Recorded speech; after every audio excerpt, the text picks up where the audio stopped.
اللہ فرما رہے ہیں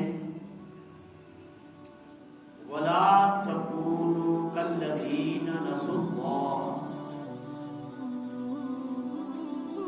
اور تم ان لوگوں کی طرح مت ہو جاؤ جنہوں نے اللہ کو بھلا دیا۔ فَأَنسَاهُمْ أَنفُسَهُمْ، پھر اللہ نے ان کے ساتھ ایسا کیا کہ وہ اپنے آپ ہی کو بھول گئے۔ اولئک هم الفاسقون، یہی تو وہ لوگ ہیں جو فاسق ہیں۔ لا يستوی اصحاب النار واصحاب الجنہ، برابر نہیں ہو سکتے جنتی اور جہنمی۔ اصحاب الجنۃ هم الفائزون، جنتی ہی کامیاب ہیں۔ یہ ان آیات بینات کا اختصار کے ساتھ ترجمہ ہے۔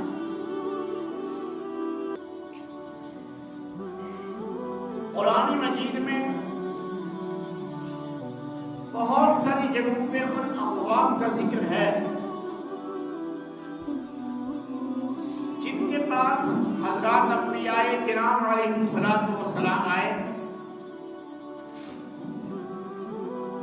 اللہ کا پیغام دیا، اللہ کی وحدانیت اور ربوبیت سمجھائی، لیکن انہوں نے انبیاء کرام علیہ السلام کی دعوت کو قبول نہیں کیا۔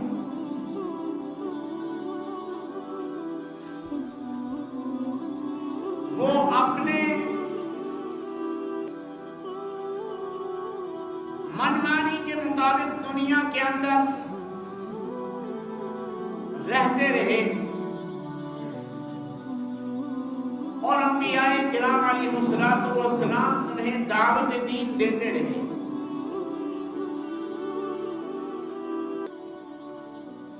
جب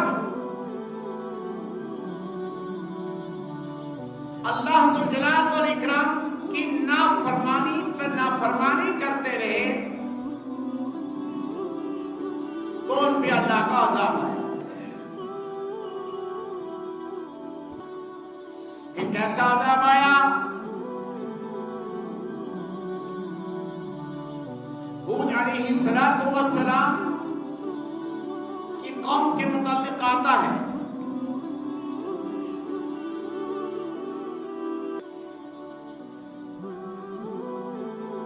کہ ان کے اوپر عذاب آیا،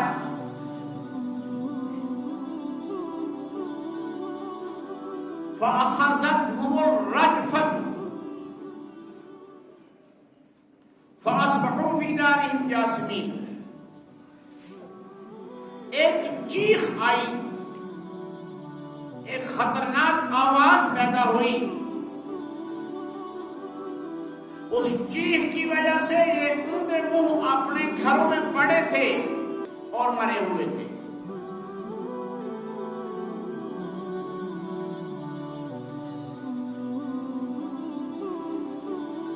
اور ان کے پیغمبر ان کے پاس آئے،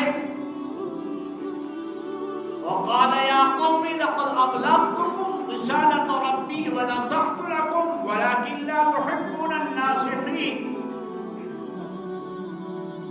کہ میری قوم کے لوگوں،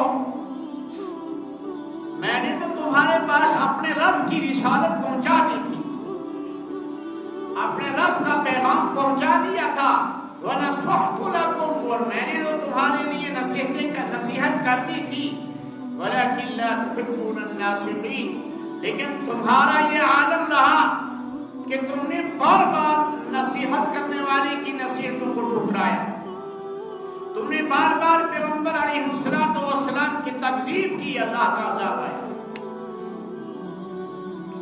لوط علیہ السلام کی قوم پہ عذاب آیا، اللہ نے اس خطے کو، زمین کے اس ٹکڑے کو اوپر اٹھا لیا، فضا میں اٹھا لیا، آسمان میں اٹھا لیا، اور سحری کے وقت اس خطے کو، زمین کے اس حصے کو اس ٹکڑے کو الٹا کر کے زمین پہ پھینک دیا، اور اس طریقے سے لوط علیہ السلام کی قوم کو ہلاک کر ڈالا۔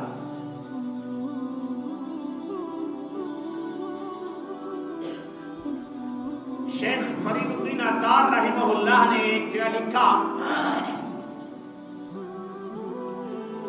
خدا بندے کے ہنگام سحر،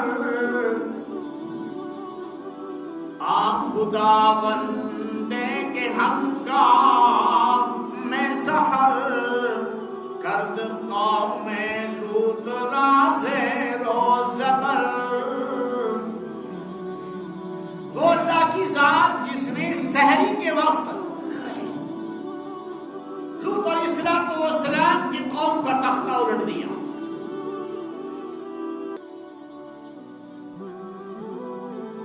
حضرت صالح علیہ السلام کی قوم پہ عذاب آیا،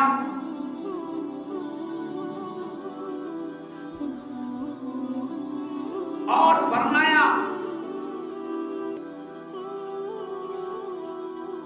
فَأَخَذَتْهُمُ الصَّيْحَةُ فَأَصْبَحُوا فِي دَارِهِمْ جَاثِمِينَ۔ ان کی قوم کے اوپر بھی یہی عذاب آیا، اور یہ اپنے گھروں کے اندر اندر منہ پڑے ہوئے موت کا شکار ہو گئے۔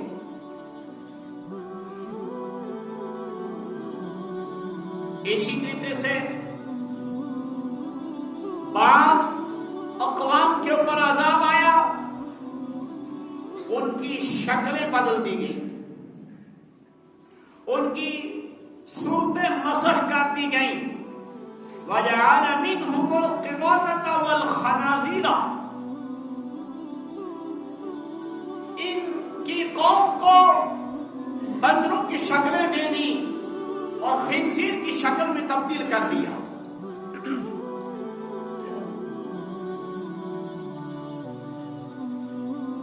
اور بعض اقوام پر زلزلہ کا عذاب آیا، بعض اقوام پر زمین کے دھنس جانے کا عذاب آیا۔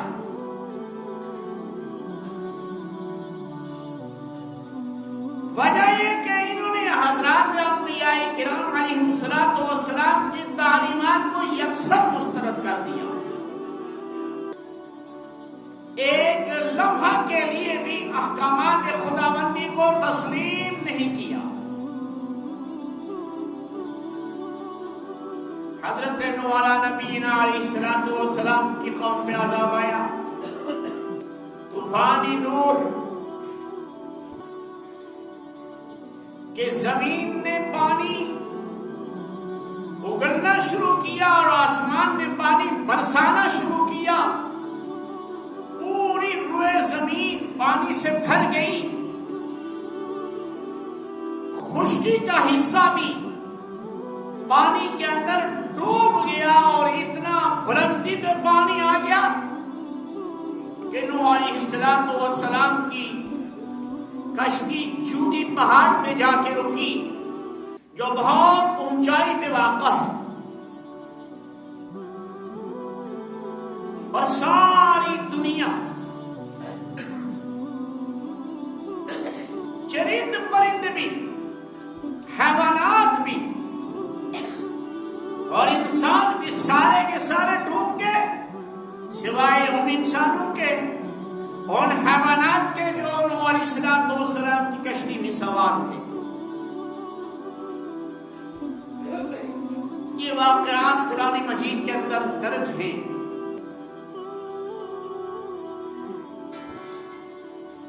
اقوام کے اوپر عذاب آنے کا اصلی محرک اور اقوام کے اوپر عذاب آنے کا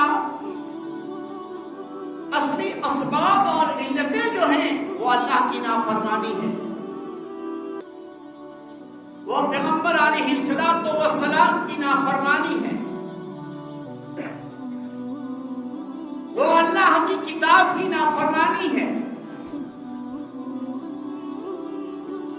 آپ صلی اللہ تعالی علیہ وسلم کی دعا کا نتیجہ ہے کہ اس امت کے اوپر اجتماعی عذاب نہیں آئے اور اجتماعی عذاب آئے گا بھی نہیں۔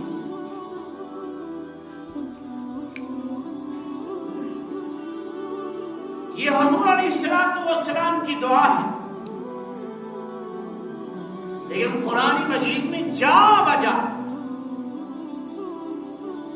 مومنین سے اللہ تعالیٰ مخاطب ہیں کہ تم نے اللہ کی ذات کو بھلا ڈالا، ان لوگوں کی طرح مت ہو جاؤ جنہوں نے اللہ کو بھلا ڈالا۔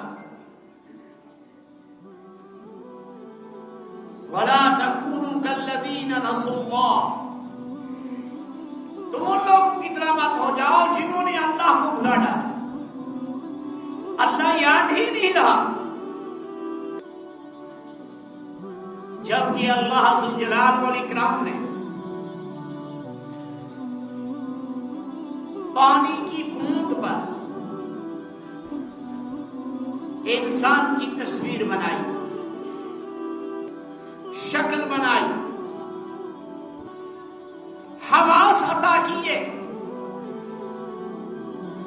دیکھنے کے لیے آنکھیں عطا کی، بولنے کے لیے زبان عطا کی، سننے کے لیے کان عطا کیے، سمجھنے کے لیے اور شعور کے لیے دماغ عطا کیا، چلنے کے لیے پیر عطا کیے، کسی چیز کو پکڑنے کے لیے ہاتھ عطا کیے، کھانے پینے کے لیے ہاتھ عطا کیے، بے شمار نعمتیں اس جسم انسانی کے اندر ودیعت فرمائی۔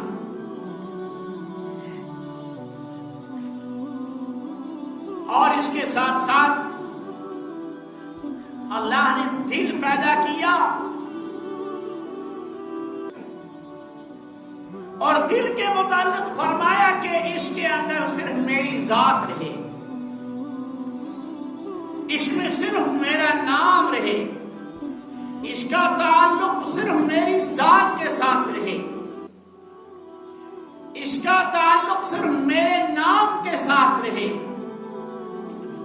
اس سے کوئی دوسرا کام نہ لیا جائے، اس کے اندر کوئی دوسرا نہ بٹھایا جائے، اس کے اندر کسی دوسرے کو نہ آنے دیا جائے، جو آئے گا وہ میرا غیر ہے۔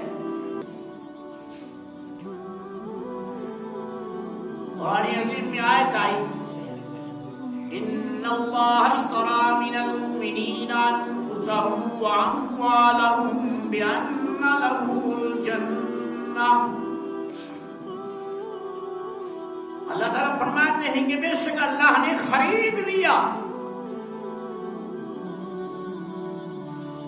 مومنین سے ان کے مال کو اور ان کی جانوں کو خرید لیا جنت کے بدلے میں۔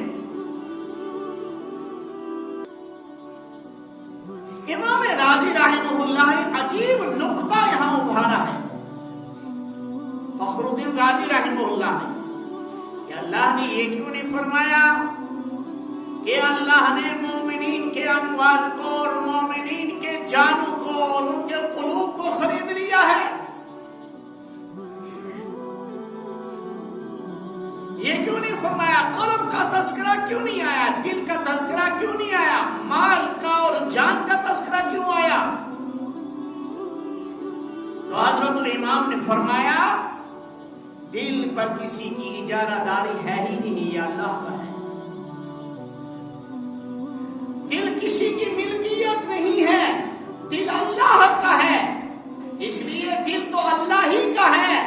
اور مال پر ظاہری ملکیت انسان کی، جان پہ ظاہری ملکیت انسان کی، اس لیے فرمایا ان اللہ اشتری من المؤمنین انفسهم واموالهم بان لهم الجنہ،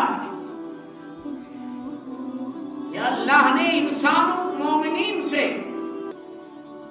ان کے اموال کو اور ان کے نفوس کو خرید لیا ہے، بِأَنَّ لَهُمُ الْجَنَّةَ، بدلے میں اللہ جنت عطا فرمائیں گے. مال اللہ کے راستے میں، جان اللہ کے راستے میں دل پہلے ہی سے اللہ کا ہے، تو اس دل کے اندر اللہ کی یاد، اس دل کے اندر اللہ ذوالجلال والاکرام کے نام کو بسایا جائے. اور عجیب کیفیت حدیث پاک میں دل کی بیان کی. ارشاد فرمایا الا ان فی الجسد لمضغة اذا صلحت صلح الجسد كله واذا فسدت فسد الجسد كله الا وهي القلب. یہ لفظ الا متوجہ کرنے کے لیے کہ اعلیٰ لوگوں متوجہ ہو جاؤ، سن لو. ان فی الجسد لمضغة، انسانی جسم کے اندر ایک ٹکڑا ہے اور اس ٹکڑے کا عجیب مقام ہے. ایک لوتھڑا ہے، اس کا ایک عجیب مقام ہے، ایک عجیب حیثیت ہے. اس کی کیا حیثیت ہے، کیا مقام ہے؟ فرمایا کہ اس کی یہ حیثیت ہے کہ اذا صلح الجسد اذا صلح الجسد كله، اگر وہ ٹکڑا درست رہا سارا جسم درست ہے. آنکھ صحیح دیکھے گی، زبان صحیح بولے گی، کان صحیح سنے گا، دماغ صحیح سوچے گا، ہاتھ صحیح سمت میں اٹھے گا، پیر صحیح سمت میں اٹھے گا. اذا صلح الجسد كله. اور اگر وہ ٹکڑا بگڑ گیا، اگر وہ ٹکڑا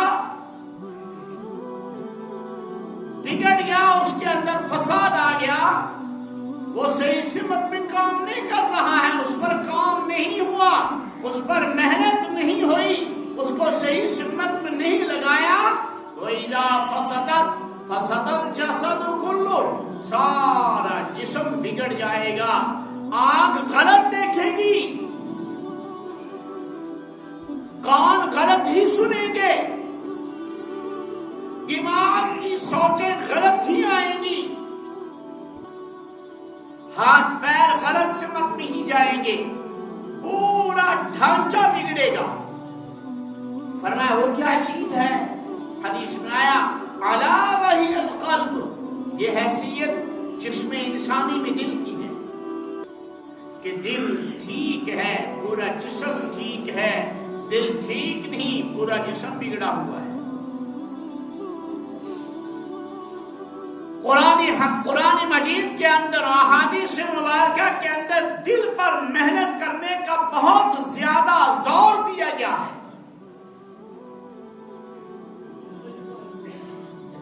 اور فرمایا وَمَنْ أَعْرَضَ عَنْ ذِكْرِي فَإِنَّ لَهُ مَعِيشَةً ضَنْكًا. جس نے بھی میرے ذکر سے، میری یاد سے اعراض کیا، میری یاد سے منہ پھیر لیا، میری یاد دل میں نہ بسائی، فَإِنَّ لَهُ مَعِيشَةً ضَنْكًا، اس کے لیے بڑی تنگی کی زندگی ہوگی. یہ زندگی بھی تنگی کی گزرے گی اور آخرت بھی اس کی تنگی میں گزرے گی. یہ زندگی تنگی میں گزرے یا عیش و عشرت میں گزرے، آخرت کی زندگی کے مناسبت سے یہ چند روزہ زندگی ہے، چند گھڑیاں ہیں، چند ساعتیں ہیں. یہ زندگی اگرچہ اس کو ہم سالوں میں شمار کرتے ہیں، لیکن آخرت کی زندگی کے مقابلے میں یہ چند گھڑیوں کی زندگی ہے. یہ تو گزر جائے گی، لیکن جو ہمیشہ ہمیش کی زندگی ہے، جو عبدالآباد کی زندگی ہے، جہاں کے بارے میں آیا کہ لا يموت فیہا ولا یحیا، وہاں موت آئے گی ہی نہیں، وہاں موت کو بھی موت آ جائے گی. اسرائیل علیہ السلام کو بھی مینڈے کی شکل میں لا کر مار دیا جائے گا. وہاں موت کو بھی موت آئے گی. تو عبدالآباد کی زندگی ہے، ہمیشہ کی زندگی ہے. اگر وہ زندگی ہماری نہ بنی اور وہ زندگی ہماری ٹھیک نہ ہوئی، عذاب ہی عذاب اور سزائیں ہی سزائیں. تو فرمایا کہ عبدالآباد کی زندگی کو سنوارنے کے لیے، عبدالآباد کی زندگی کو بنانے کے لیے اس دل کو بنانا ہے، اس دل کو تیار کرنا ہے، اس دل میں اللہ کی معرفت بٹھانی ہے، اس دل میں اللہ کا نام روشن کرنا ہے، اس دل کو اللہ کے نور سے منور کرنا ہے. اور یہ چیز کہاں سے حاصل ہوگی؟ قرآن عظیم نے اس کا طریقہ بتلایا کہ یا ایھا الذین آمنوا اتقوا اللہ وکونوا مع الصادقین. اے لوگو، اللہ سے ڈرتے رہو، ایمان والو، اللہ سے ڈرو، تقوی اختیار کرو، پاکیزگی اختیار کرو، گناہوں سے اجتناب کرو، کفر سے اجتناب کرو، شرک سے اجتناب کرو، بدعات سے اجتناب کرو. رسول کائنات صلی اللہ علیہ وسلم کے مبارک طریقوں پر آپ نے زندگی کو ڈھالو، تقوی اختیار کرو. اور یہ تقوی یوں ہی نہیں ملے گا. یہ تقوی کوئی ایسی چیز نہیں ہے کہ بازار میں مل جائے گی اور لے لو. تقوی کی دکان بازار میں نہیں ہے. فرمایا وَكُونُوا مَعَ الصَّادِقِينَ. جو تقوی والے ہیں، سچائی والے ہیں، ان کے ساتھ رہا کرو. حکیم لقمان نے اپنے بیٹے کو نصیحت کی تھی، یا بنیا، اے میرے لخت جگر، علیک بمجالس العلماء والحکماء، لازم ہے تم پر علماء کی مجالست اور حکماء کی مجالست. علماء کے ساتھ، علماء حق کے ساتھ اٹھنا بیٹھنا اور حکماء کے ساتھ اٹھنا بیٹھنا تو اس پر لازم ہے. علیک بمجالس العلماء والحکماء. اگر تم نے علماء کی مجالست، حکماء کی مجالست کو ترک کر دیا، تمہارا دل سیاہ ہو جائے گا، تمہارا دل بھٹک جائے گا. اور تمہارا دل بھٹکا تو تمہارے تمام جسم کے جو اور روٹس ہیں یہ سارے کے سارے بہک جائیں گے. وَلَا تَكُونُوا كَالَّذِينَ نَسُوا اللَّهَ. تم ان لوگوں کی طرح مت ہو جاؤ جنہوں نے اللہ کو بھلا ڈالا. فَأَنْسَاهُمْ أَنفُسَهُمْ. اللہ کو بھلا ڈالا، ان کو اپنا آپ یاد ہی نہیں رہا کہ ہم آئے کہاں سے ہیں، ہمیں جانا کہاں ہے، ہماری منزل کیا ہے، اور آخری منزل جب ہماری آئے گی اس کے بعد کے حالات ہمارے ساتھ کیا ہوں گے. فرمایا جنہوں نے اپنے نفس کو بھلا ڈالا اولئک هم الفاسقون. یہی لوگ تو ہی فاسق ہیں. اللہ ذوالجلال والاکرام اس آیت مبارکہ کی روشنی میں ہمیں دین کو سمجھنے کی توفیق عطا فرمائے اور اپنے دل کی حفاظت کرنے کی توفیق عطا فرمائے اور دل کو صحیح راہ پر، صحیح ڈگر پر اور صحیح نہج پر لانے کی توفیق عطا فرمائے اور علماء کرام اور حکماء کی مجالست کرنے کی توفیق عطا فرمائے. وآخر دعوانا الحمد للہ.